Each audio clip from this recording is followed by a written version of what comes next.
الحمد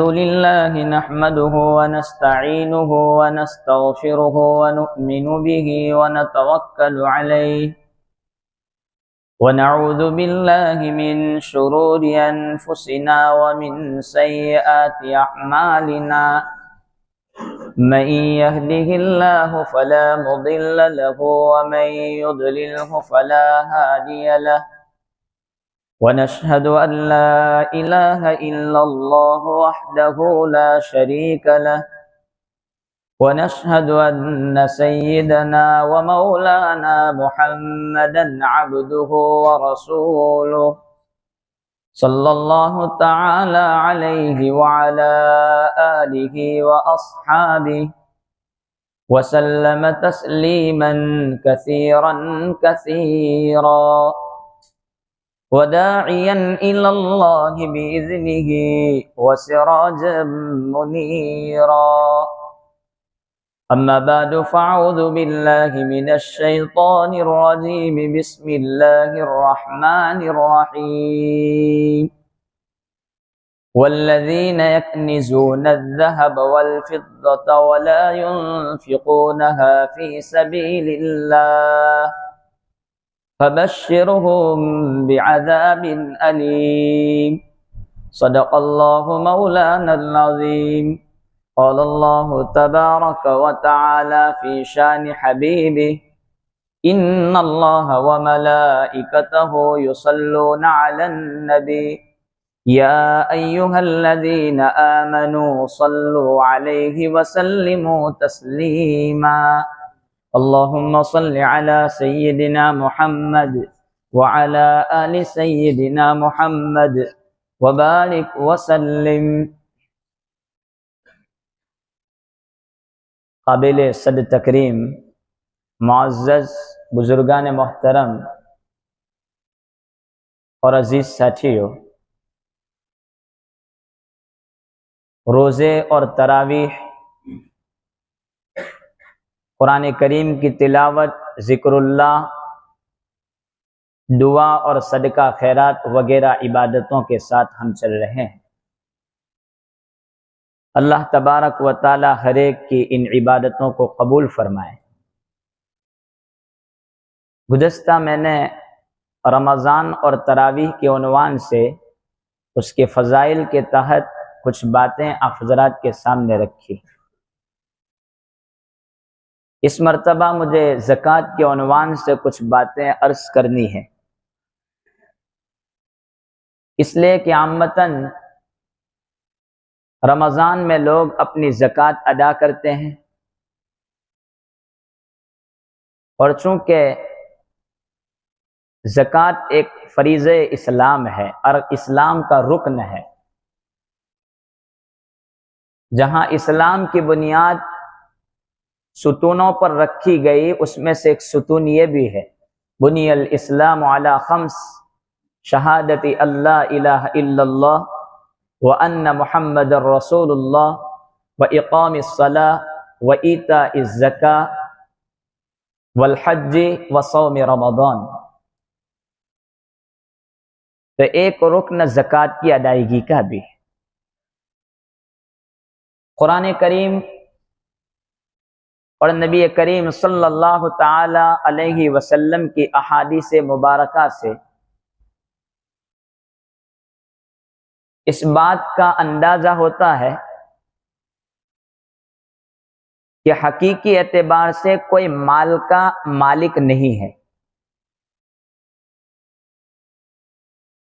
اس لیے کہ اگر حقیقت میں کوئی اس کا مالک ہوتا تو وہ غلط جگہوں پر بھی اس کو اپنی طرف سے استعمال کرتا. مالک نہیں ہے، اسی لیے تو اللہ تبارک و تعالی نے حرام جگہ پر مال خرچ کرنے سے روکا. اور کوئی اپنے اختیار سے مال کو جمع بھی نہیں کر سکتا ہے، اس لیے کہ غلط طریقوں سے مال کا حاصل کرنا بھی گناہ ہے. اسلام یہ بتا دینا چاہتا ہے کہ مال اور اسباب کی ساری بھاگ دوڑ یہ رب العالمین کے قبضے قدرت میں ہے، وہ جسے چاہے مالدار بنا دے، جسے چاہے تنگ رکھے۔ قرآن کریم کہتا ہے اللہ یبسط الرزق لمن یشاء ویقدر، اللہ یبسط الرزق لمن یشاء ویبسط، کہ اللہ تبارک و تعالی رزق کو کشادہ کرتے ہیں جس کے لیے چاہے اور تنگ کرتے ہیں۔ کوئی آدمی مالدار بن کر کے فخر اور گھمنڈ نہ کرے، تکبر نہ کرے کہ میرے پاس بہت مال ہے، میں ظلم کر سکتا ہوں۔ اللہ تبارک و تعالیٰ نے اس سے روکا ہے، ما یفتح اللہ للناس من رحمت فلا ممسک لها وما یمسک فلا مرسل له من بعدہ، کہ اگر ہم اپنی رحمت کو لوگوں پر پھیلا دیتے تو دنیا کی کوئی طاقت نہیں ہے کہ جو اس کو روک دے، اور اگر ہم اپنی رحمت کو روک لیں تو دنیا کی کوئی طاقت اس کو جاری نہیں کر سکتی۔ تو مال اللہ تبارک و تعالیٰ کا ایک بہترین عطیہ ہے، لیکن کرم کی انتہا یہ دیکھیں کہ مال دیا اور دینے کے بعد اگر اس کے حکم کے مطابق اس کو ادا کیا جائے گا اور اس میں کام کیا جائے گا تو اس کو ثواب بھی ملے گا، اور نافرمانی ہوگی اس مال میں تو اس پر عذاب ہو سکتا ہے۔ شریعت مقدسہ نے اسلام میں زکوٰۃ کا حکم رکھ کر کے تمام لوگوں کے رزق کا انتظام کیا ہے۔ قرآن کریم میں ہے وَمَا مِن دَابَّةٍ فِي الْأَرْضِ إِلَّا عَلَى اللَّهِ رِزْقُهَا وَيَعْلَمُ مُسْتَقَرَّهَا، کہ دنیا میں چلنے والے جتنے چوپائے جتنے جانور ہیں سب کو رب العالمین رزق دیتے ہیں۔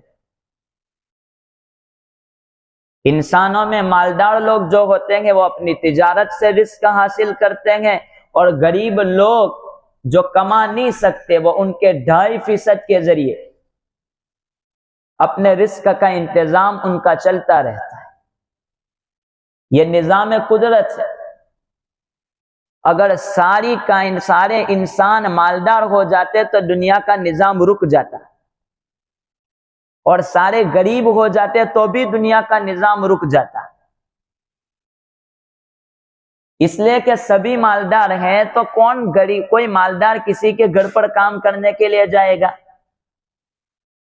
اگر میرے پاس میری ضرورتوں کے لیے پیسے ہیں، بینک بیلنس ہے، اور میں الیکٹریشین ہوں تو میں کس کے گھر پنکھا ریپیئر کرنے کے لیے جاؤں گا؟ تو اس کی ضرورت اس کی مزدوری میں رکھی تاکہ وہ مالدار اس کی مزدوری دے اور غریب کا نظام چل سکے۔ یہ اللہ تبارک و تعالیٰ کی قدرت کے تحت یہ نظام چلتا ہے۔ تو بات یہ کہہ رہا تھا کہ کرم کی انتہا یہ ہے کہ مال تو دیا لیکن اس کو صحیح راستے پر خرچ کرنے میں اللہ تبارک و تعالیٰ اس کو بدلہ بھی دیں گے۔ تو اس میں سے ایک چیز رکھی زکوٰۃ، جس کو فرض قرار دیا۔ زکوٰۃ میں 3 پہلو رکھے ہیں۔ پہلا پہلو زکوٰۃ میں یہ ہے کہ جس طریقے سے بندہ عبادت کرتا ہے، نماز پڑھتا ہے، تو اپنے بدن اور اپنی زبان کے ذریعے عاجزی پیش کرتا ہے اپنے پروردگار کے سامنے کہ میرا مالک تو ہی ہے۔ اسی طریقے سے مال کو اللہ تبارک و تعالیٰ کے حکم پر خرچ کر کے وہ عاجزی پیش کر دیتا ہے کہ مال بھی اللہ تیرا ہے اور تیرے حکم پر خرچ ہو رہا ہے۔ اور دوسرا پہلو اخلاق کا پہلو ہے، اس اعتبار سے کہ ایک مالدار آدمی اخلاقی اعتبار سے غریب کی ضرورتوں کو پہنچ سکے تو اخلاق بھی سکھائے جا رہے ہیں۔ اور تیسرا پہلو مال کی محبت میں کمی، بہت سی مرتبہ ایسا ہوتا ہے کہ مال کی محبت انسان کو کفر تک پہنچا دیتی ہے، تو زکوٰۃ کی ادائیگی کے ذریعے یہ حفاظت کی جاتی ہے کہ وہ کہیں کفر پر نہ پہنچ جائے، سرکش نہ بن جائے۔ اسی لیے منکر زکوٰۃ، زکوٰۃ کا کوئی انکار کرنے والا ہو تو وہ کافر ہے۔ امام نووی رحمت اللہ علیہ نے لکھا ہے کہ اگر کوئی اسلام لایا، اس کو کوئی نالج نہیں ہے، کوئی علم نہیں ہے اسلام کا، دارالحرب میں رہتا ہے جہاں پر مسلمان نہیں ہے، اور وہ نہیں جانتا ہے کہ اسلام کے احکام کیا ہیں، زکوٰۃ کیا چیز ہے، تو اس کو سمجھایا جائے گا۔ اگر اس کے بعد وہ نہیں مانتا ہے تو وہ معتبر نہیں ہے اسلام۔ اور اگر کوئی مسلمان بندہ اسلامی ماحول میں رہتا ہے اور زکوٰۃ کے احکام اس کے سامنے آ گئے اور وہ انکار کرتا ہے تو اس کو سمجھایا جائے گا کہ توبہ کر۔ اگر وہ توبہ نہیں کرتا ہے اور اسلامی حکومت ہے تو اس کا قتل واجب ہے، اس کو مرتد قرار دیا جائے گا۔ حضرت ابوبکر صدیق رضی اللہ تعالی عنہ حضرت نبی کریم صلی اللہ تعالی علیہ وسلم کے دنیا سے پردہ فرمانے کے بعد سب سے پہلی آپ کی جنگ ہوئی تھی مانعین زکوٰۃ کے ساتھ، جو زکوٰۃ کو روکنے والے تھے۔ کیوں سب سے پہلے ان لوگوں سے نمٹنا پڑا؟ اس لیے نمٹنا پڑا کہ اگر آج یہ مالدار لوگ اپنی زکوٰۃ ادا نہیں کریں گے تو تا قیامت مالدار آگے بڑھتے جائیں گے اور غریب بیچارے نیچے کی طرف چلتے چلے جائیں گے اور کوئی ان کا پرسان حال نہیں ہوگا۔ اس لیے سب سے پہلے حضرت ابوبکر صدیق رضی اللہ تعالیٰ عنہ نے مانعین زکوٰۃ اور زکوٰۃ کے روکنے والوں کے ساتھ یہ بات کی۔ اور اسلام کا نظام دیکھیں کہ اگر کوئی بندہ زکوٰۃ ادا کر دیتا ہے تو اللہ تبارک و تعالیٰ اس کے باقی مال کی حفاظت فرما لیتے ہیں، اس کا باقی مال محفوظ ہو جاتا ہے ضائع ہونے سے، برباد ہونے سے۔ لیکن اگر کوئی اپنی زکوٰۃ ادا نہیں کرتا ہے تو حضرت نبی کریم صلی اللہ تعالی علیہ وسلم شب معراج پر جب پہنچے ہیں تو اس میں آپ نے دیکھا کہ کچھ لوگ ننگے بدن کے ساتھ ہیں، ان کی شرمگاہوں پر چتھرے لپیٹے ہوئے ہیں اور وہ لوگ جہنم کے انگارے وغیرہ چیزیں کھا رہے ہیں۔ حضرت جبرائیل علیہ السلام سے نبی کریم صلی اللہ تعالی علیہ وسلم نے پوچھا یہ لوگ کون ہے؟ تو حضرت جبرائیل علیہ السلام نے فرمایا یہ وہ لوگ ہیں جو زکوٰۃ ادا نہیں کرتے، اپنے مالوں پر قبضہ کیے ہوئے ہیں۔ بلکہ قیامت کے دن بندے کا جو مال ہے وہ گندے سانپ کی شکل میں آئے گا اور آ کر کے اس کے گلے کا ٹوک بن جائے گا۔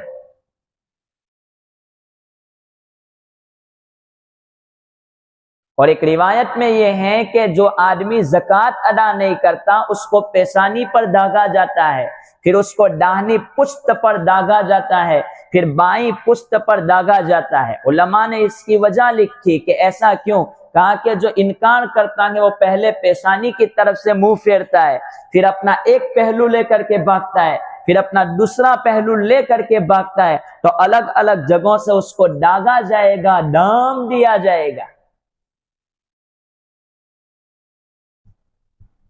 ابو داؤد شریف کی روایت ہے، نبی کریم صلی اللہ تعالی علیہ وسلم نے ارشاد فرمایا کہ زکوٰۃ کے ذریعے اپنے مالوں کی حفاظت کر لیا کرو اور صدقات کے ذریعے اپنے بیماروں کا علاج کیا کرو اور دعاؤں کے ذریعے مصائب کا مقابلہ کر لیا کرو۔ زکوٰۃ کا جو نظام ہے وہ اسلام کا ایسا نظام ہے کہ وہ غریبی یونو اور دنیا کی بڑی بڑی حکومتیں اس کو ختم نہیں کر سکتی، لیکن اسلامی زکوٰۃ کا جو نظام ہے اگر صحیح طور پر ادا ہو جائیں تو پھر غریبی باقی نہیں رہ سکتی۔ بہترین ایک نظام اللہ تبارک و تعالیٰ نے دیا ہے۔ آج کل ہم دیکھ رہے ہیں کہ پیداوار میں کمی ہوتی جا رہی ہے، مالوں میں برکت نہیں ہے۔ نبی کریم صلی اللہ تعالی علیہ وسلم نے ارشاد فرمایا کہ اگر قوم اپنی زکوٰۃ کو روک لے گی تو قحط سالی میں لوگ مبتلا ہو جائیں گے، دکاڑ پڑے گا۔ آج کل لوگ اپنے مستقبل کے لیے، اپنے بھوشیہ کے لیے ایڈوانس میں انشورنس لے رہے ہیں کہ کہیں میں بیمار ہو جاؤں تو مجھے ضرورت پڑ جائے گی تو میری بیماری میں کام لگے گا، میرے گھر والوں کی بیماری میں کام لگے گا۔ زکوٰۃ سے بڑھ کر کوئی انشورنس نہیں ہے، حالانکہ وہ حرام ہے نہ اس کو رکھنا ضروری ہے۔ اس لیے کہ آج اگر ہم نے زکوٰۃ ادا کی محتاجوں کو، مالدار ہونے کے ناطے کوئی اپاہج ہے، کوئی لنجا ہے، کوئی بیمار ہے، کوئی غریب ہے، کوئی پریشان ہے، کوئی مقروض ہے، اس کی ادائیگی کے لیے اگر آج ہم نے زکوٰۃ کو ادا کر دیا تو یہ گویا ایک انشورنس کے طور پر ہو گیا۔ کل اگر کوئی دوسرا مالدار ہوگا، اللہ نہ کرے اگر میری کوئی ضرورت پیش آئی تو ایسے وقت میں وہ زکوٰۃ کی رقم پلٹ کر کے مجھ کو بھی کام آ سکتی ہے۔ یہ انشورنس کا نظام اس طریقے پر ہے۔ انشورنس یہ توکل کے خلاف ہے، کیونکہ جس خدا نے آج تجھے رزق دیا وہ خدا کل بھی دینے پر قادر ہے۔ یہ بہت ساری چیزیں ہیں، اس لیے دل میں تہیہ کریں کہ انشاءاللہ ہم زکوٰۃ کو کسی بھی قیمت پر نہیں روکیں گے۔ زکوٰۃ کا نصاب 7.5 تولہ سونا، جس کی آج کے گرام کے حساب سے 87 گرام 87 گرام اور 480 ملی گرام، یہ 7.5 تولے کا جو نصاب ہے وہ ایک وقت میں 12 گرام کا تولہ بنتا ہے۔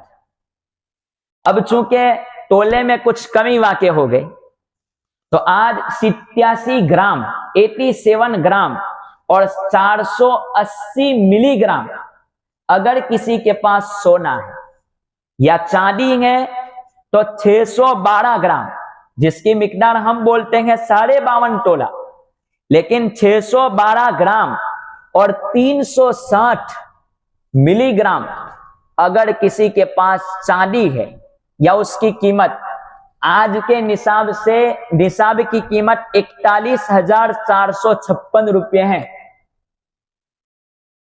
41,456 روپے اگر کسی کے پاس ہے تو وہ زکوٰۃ لے نہیں سکتا۔ اگر کسی کے پاس 41,000 روپے ہیں تو وہ زکوٰۃ نہیں لے سکتا، وہ زکوٰۃ دے گا۔ لیکن ہمارا نظام یہی ہے، ہم زکوٰۃ اسلام نے اس لیے رکھی کہ غربت کو ختم کیا جائے۔ ہمارے یہاں زکوٰۃ کا کیا عالم ہے، ہر سال میں جتنے آدمیوں کو دیتا ہوں اتنے آدمیوں کو رمضان آتے ہی میں زکوٰۃ پہنچا دیتا ہوں، وہ بھی اسی پر نربھر ہے کہ بس یہ زکوٰۃ آئے گی، میرا سال گزر جائے گا، مسئلہ ختم ہو جائے گا۔ آپ زکوٰۃ دے رہے ہیں تو اس کو پوچھتے کیوں نہیں کہ تیرا کام کیا ہے، تیرا رزق روزینہ کیسے چل رہا ہے؟ ہر سال بس ایک ہی طریقہ کہ دے دی کہ چلتے رہو، چلو ہو گیا مسئلہ ختم۔ اتنا آسان ہے؟ ایسا نہیں ہے۔ آپ دے رہے ہیں، پوچھیں کہ آپ کی ضرورت کیا، آپ کام کیا کرتے ہیں، آپ کا روزانہ کے مہینے کی آوک آپ کی کتنی ہے، آپ کتنا خرچ کرتے ہیں، آپ کے پاس کتنی بچت ہے، کوئی نہیں پوچھتا۔ ہم اپنے گھر میں 50 روپے کا کام کرتے ہیں تو پوچھتے ہیں کہ یہ سوئچ کتنے کی آئی، یہ وائر کتنے کا ہے، یہ کتنے کا ہے، ایک ایک پائی کا حساب کرتے ہیں اور اس میں کوئی پوچھ تاچھ نہیں۔ ضرورت کی بات ہے کہ اس کو پوچھا جائے۔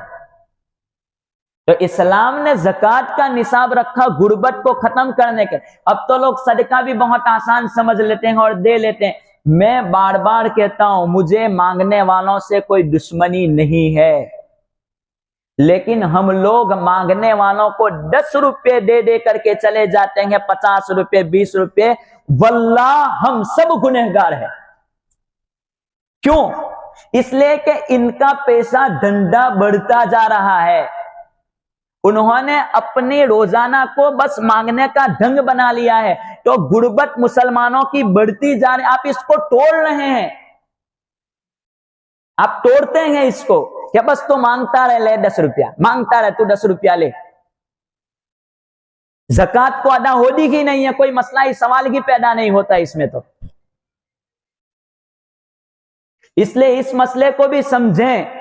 میں ایسا نہیں کہتا کہ میں خواہ یہاں کوئی انتشار کروانا نہیں چاہتا، کوئی جھگڑا پیدا کروانا نہیں چاہتا، لیکن اگر تمام مسلمان اس بات پر متفق ہو جائیں کہ مانگنے والوں کو بند کر دیا جائے تو خود بخود یہ مانگنے کا سلسلہ ختم ہوگا، ضرورت مندوں تک ان کی ضرورتیں پہنچے گی اور زکوٰۃ صحیح طرز پر ادا ہوگی اور غربت کا مسئلہ ختم ہو جائے. لیکن ہم تو سمجھتے ہیں کہ اللہ کے نام پر دے دیا، اللہ کے نام پر دے دیا، ضائع ہو رہا ہے.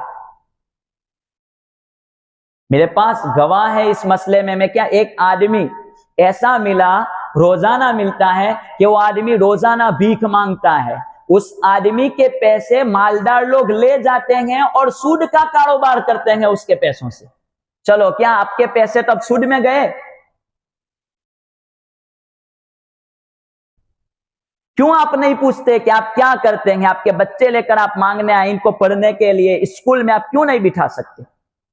ہماری زکوٰۃ کسی غریب بچہ کوئی اسکول میں تعلیم لے رہا ہے، کوئی مدرسے میں تعلیم لے رہا ہے، آپ ان کی فیس بھر دیں، آپ اس کی بک خرید کر لا دیں کہ آپ پڑھو، آپ آگے بڑھو.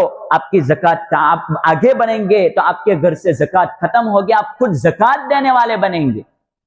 یہ آرتھک اعتبار سے مضبوط ایسے کیا جاتا ہے، خالی ہم تو ایک بوجھ اتار رہے ہیں. اس لیے اس میں احتیاط کی بڑی ضرورت ہے.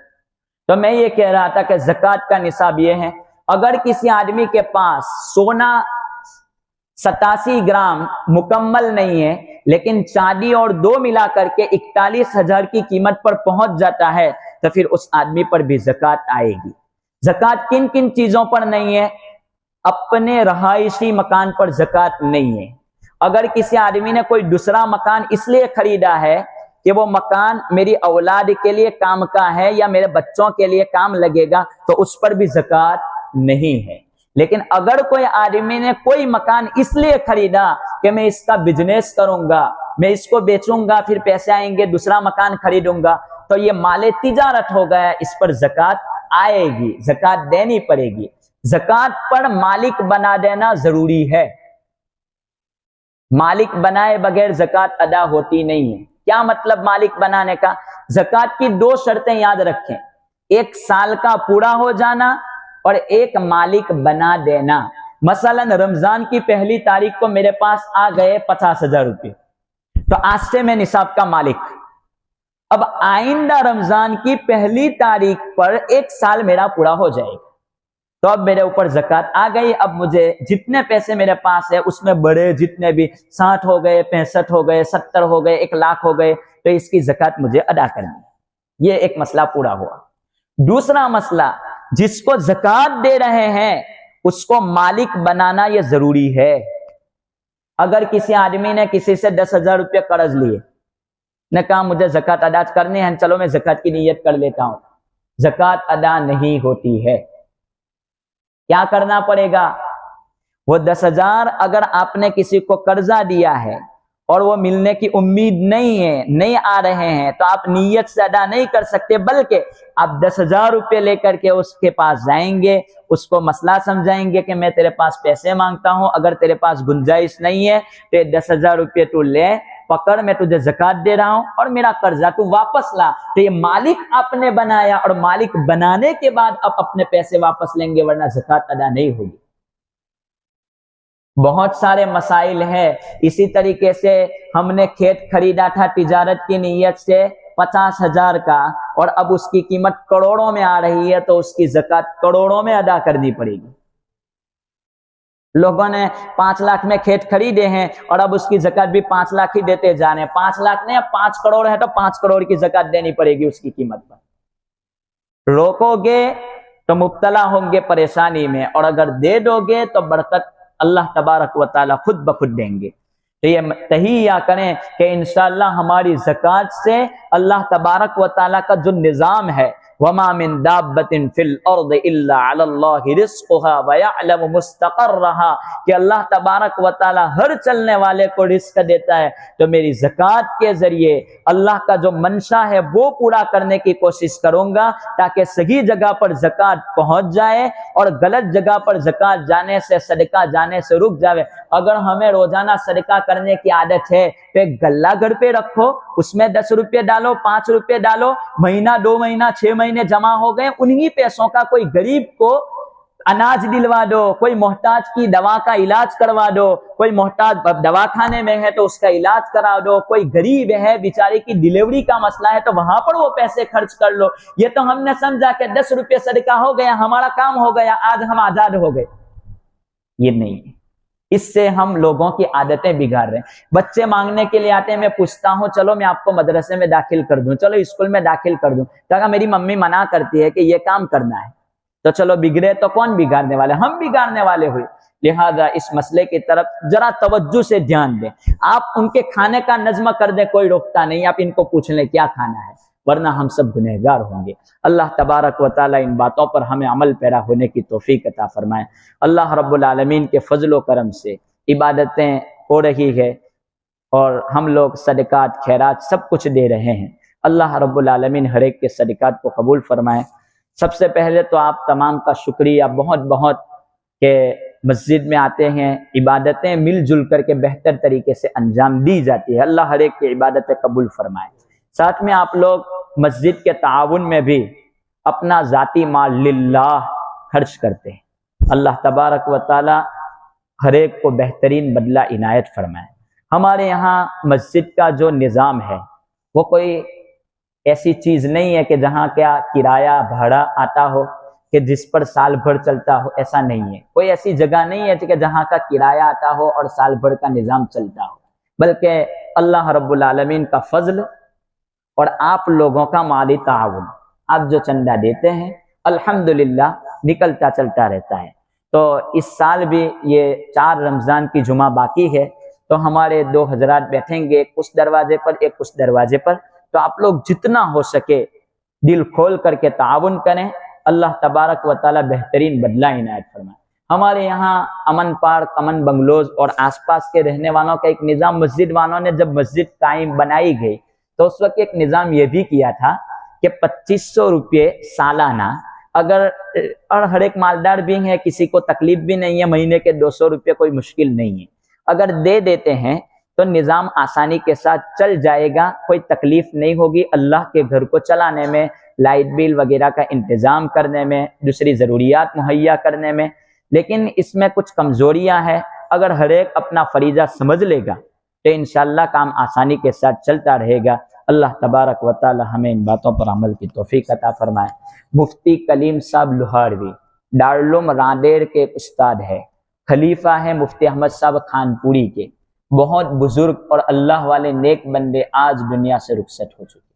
دعا کریں اللہ تبارک و تعالی ان کی مغفرت فرمائے، امت کو ان کا نعم البدل عطا فرمائے، اور امت میں جو خدمتیں آپ نے کی ہے اللہ تبارک و تعالی خدمتوں کا بہترین بدلہ عنایت فرمائے۔